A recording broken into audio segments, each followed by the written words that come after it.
Il y a quelques semaines, nous avons vu comment des travailleurs vivaient éloignés à LG2, à la baie James, parqués dans des roulottes unisexes. Vivre loin d'un grand centre peut, dans certains cas, créer des problèmes sérieux. Mais vivre loin de sa famille crée, comme on l'a vu, des situations difficiles et pénibles. Mais à Fermont, dans le Nouveau-Québec, la situation est différente. Pour les travailleurs de la Cartier Mining, on a construit une ville toute nouvelle, adaptée au climat et propre à une vie sociale normale. Claude-Jean de Virieux et Louise Doyon sont allés voir ce que la ville de Fermont a de singulier et comment ses citoyens y vivent, malgré tout, loin des grands centres.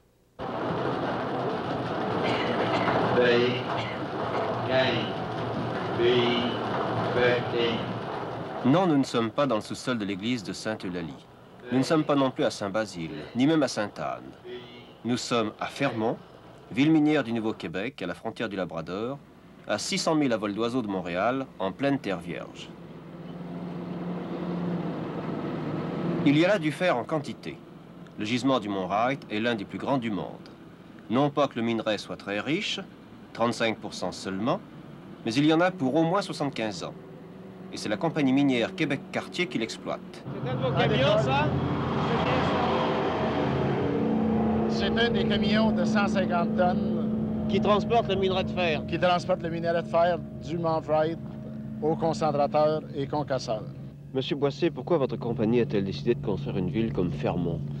Eh bien, principalement pour loger nos 1500 employés qui travailleront à ce projet de Mont Wright. Et nous avons décidé de faire une ville qui ne serait pas un camp, mais une ville sur une base permanente. Et on voudrait avoir leur famille et que tous les employés soient logés d'une manière convenable. Pourquoi est-ce que vous avez logé la ville de Fermont à combien, 12 000 de l'usine? Environ 12 000, oui. Oui, pourquoi? La raison principale était pour les tenir en dehors des bruits et en dehors de l'environnement minier, pour qu'ils soient aussi près de Labrador City et de Wabush, pour avoir une vie communautaire et sociale des plus propices. Sans doute pour éviter les ennuis sociaux qui proviendraient du caractère souvent improvisé et temporaire de la plupart des villes minières, la compagnie Québec-Cartier a donc voulu créer un cadre répondant à la fois aux exigences des gens qui vont l'habiter pendant 3/4 de siècle et aux conditions climatiques. Il y a d'abord un édifice en fer à cheval, appelé le coupe-vent ou le mur, qui protège la ville des vents froids du nord-ouest et qui comprend 350 logements et tous les services. Et au centre, environ 600 maisons, soit des maisons en rangée, soit des maisons jumelles, soit des maisons seules, de quoi loger éventuellement jusqu'à 6 000 habitants. La ville est déjà bien organisée, avec une municipalité établie et même un comité de citoyens qui déjà a des revendications bien précises. Hier, pas plus tard qu'avant hier, j'étais à Québec, puis j'étais d'une taverne, on a pris un boc de bière avec moi puis mon frère.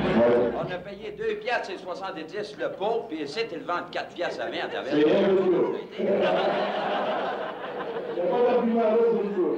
Le problème alors de l'alimentation, c'est pas compliqué. Sur papier, le coût de la vie à Fermont est 35 plus cher qu'à Montréal.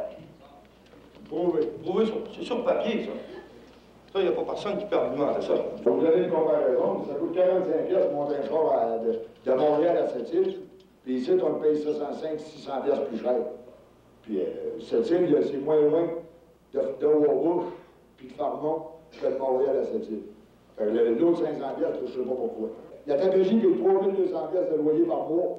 Ben, ça, c'est pas la tabagie qui paye, c'est les clients qui mangent là, puis les clients, c'est nous autres. Le coût de la vie est cher, puis pour sortir, il faut toujours prendre l'avion. On ne veut pas sortir souvent parce qu'il faut ménager un peu. On est ici pour faire de l'argent. Vous êtes un peu isolé, là? Oui. Disons, si on a des parents à l'extérieur, il faut prendre l'avion chaque fois. Ça coûte énormément cher. Disons, de ce côté-là, malgré qu'on a une passe par la compagnie 2 fois par année jusqu'à Sept-Îles, mais ça fait quand même un voyage. Si on sort avec les enfants, là, ça fait, en plus des dépenses, c'est presque jamais en bas de 600-700 chaque fois qu'on descend. Si tu fais 20 000 puis au bout de l'année, tu peux dire que tu as gagné 20 000 mais il t'en reste 100 puis tu n'as pas fait de folie durant toute l'année. Ça donne quoi? tu te vois pas vivre. Et puis vous êtes ici depuis combien de temps? Moi, ça fait 6 mois. Et puis? J'aime pas ça. Pourquoi? Parce que je trouve que les employés ici sont exploités au bout. J'ai vécu 37 ans à Montréal. J'ai été heureux. En dernier, j'étais moins heureux. J'ai pensé de faire une vie ailleurs, mais je me suis trompé. Pourtant, il y a une ville organisée ici. Une ville organisée? Vous voyez, avec une mairie, avec... Une mairie? Qui est maire?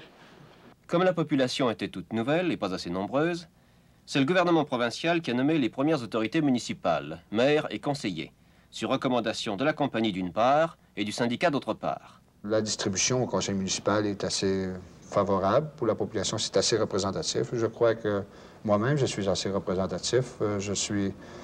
Nous avons 2 membres qui sont des membres du syndicat. 2 autres sont des membres de la gérance. Et moi, je suis un membre de la gérance antérieurement du syndicat. Donc, je fais le point central. La compagnie ne fait pas un peu ce qu'elle veut dans cette municipalité? Aucunement. On est complètement autonome et on se veut autonome aussi. Parce que... Cependant, c'est elle qui est propriétaire du mur. C'est ça, mais comme propriétaire, elle a seulement qu'un droit de vote et tous les autres propriétaires ont plusieurs droits de vote. Puis ce n'est aucunement la politique de la compagnie non plus, comme telle, de s'ingérer dans l'administration municipale. Je crois qu'ils n'ont assez d'opérer l'humaine sans opérer la ville. Pour les enfants, je trouve que c'est une belle place parce qu'on a tout à la portée de la main. Qu'est-ce que vous avez tout? Bien, disons, il y a la piscine intérieure, il y a des cours pour le patin, on a une belle aréna. Ensuite de ça, une salle de quilles. Je sors plus ici que je sortais à Montréal. Il y a plus de vie sociale? Oui, parce que tout est plus concentré. Tandis que, disons, si on compare comme une ville de Montréal, pour aller, supposons, dans un centre de culture physique ou des choses comme ça, il faut presque prendre l'autobus et aller une demi-heure de temps pour se rendre à l'endroit. Tandis qu'ici, on pique à travers les maisons, puis on arrive... disons, en 5 minutes, on est rendu ici pour faire le... Alors, si on n'a pas de voiture, ça va bien. Même quelqu'un qui n'a pas de voiture, c'est réellement une place idéale pour eux.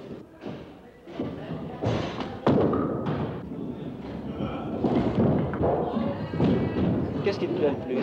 La température. La température? Tu aimes le froid? Ah oui. Mais la ville elle-même? La ville elle-même, c'est très beau, même. Oui? Je trouve ça très beau. Le monde est charmant. Ben, on peut pas dire que j'ai ça, mais si j'aurais l'occasion d'aller rester... Tu aimerais vivre ailleurs? Oui. Où est-ce que tu aimerais vivre? Bon, je sais pas n'importe où, mais Fermont.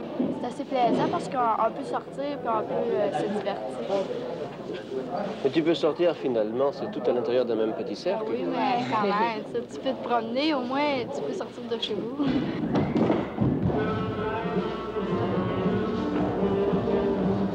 Les sorties en ville sont limitées. Il n'y a encore qu'un seul restaurant. Mais il y en aura bientôt un deuxième. Il y a un centre commercial avec quelques magasins, un magasin de meubles, un magasin de chaussures, un autre de vêtements, un magasin d'articles de variété, etc.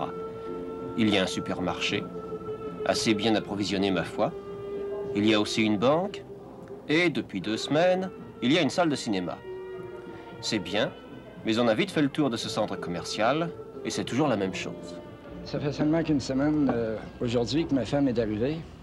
Puis ça fait 7 jours à chaque matin qu'elle me dit qu'elle aime ça, que c'est terrible sur le bout. Moi, je souhaite bien gros qu'elle t'offre de même. Je vais être bien heureux. Parce que moi, je pense qu'elle vient me reconduire à la porte tous les matins avec le bébé, elle me fait envoyer à la main, mais je pense que d'ici à 3 mois, là, que ça serait plus la même chose. OK, on fait des tartes, on fait des tartes. OK? On fait des tartes. À tout ensemble. Tout ensemble. Julie, comme il faut. Il y a à Fermont une garderie, à l'intention des femmes qui travaillent, ou tout simplement à l'intention de celles qui veulent avoir les mains libres pour profiter du centre de loisirs ou pour faire leurs achats. C'est une garderie qui n'a pas été établie par la municipalité, mais par une organisation populaire.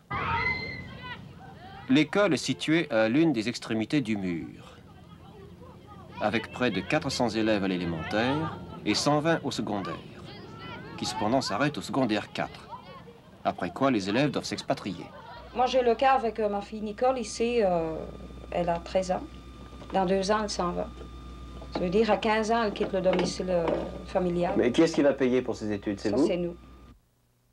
Pour soigner tout ce monde, donc actuellement 3500 personnes, il n'y a qu'un seul médecin, qui dirige une petite clinique médicale, en attendant le CLSC qui sera installé un jour, on ne sait pas quand exactement.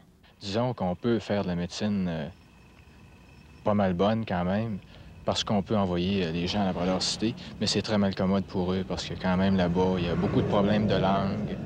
Et lorsqu'on doit hospitaliser des patients, par exemple, il y a très peu de personnel qui parle français dans l'hôpital. Alors, c'est un problème assez important. Pour les cas graves? Pour les cas graves, il y a des cas graves qu'on peut traiter ici, par exemple, des cas de chirurgie, où il y a 2 chirurgiens à la cité. Mais pour les cas très graves, là, il faut les transférer. Alors, à ce moment-là, on peut s'organiser. Oui, Québec ou Montréal. Une personne ici qui tombe malade. Qu'est-ce qu'elle fait? Elle est obligée d'aller prendre l'avion à Wabush, puis aller à Sept-Îles, puis payer de sa poche aller-retour. Si c'est un enfant, il y a un hôpital à Wabush, mais ils font pas ce qu'on appelle les gros jobs.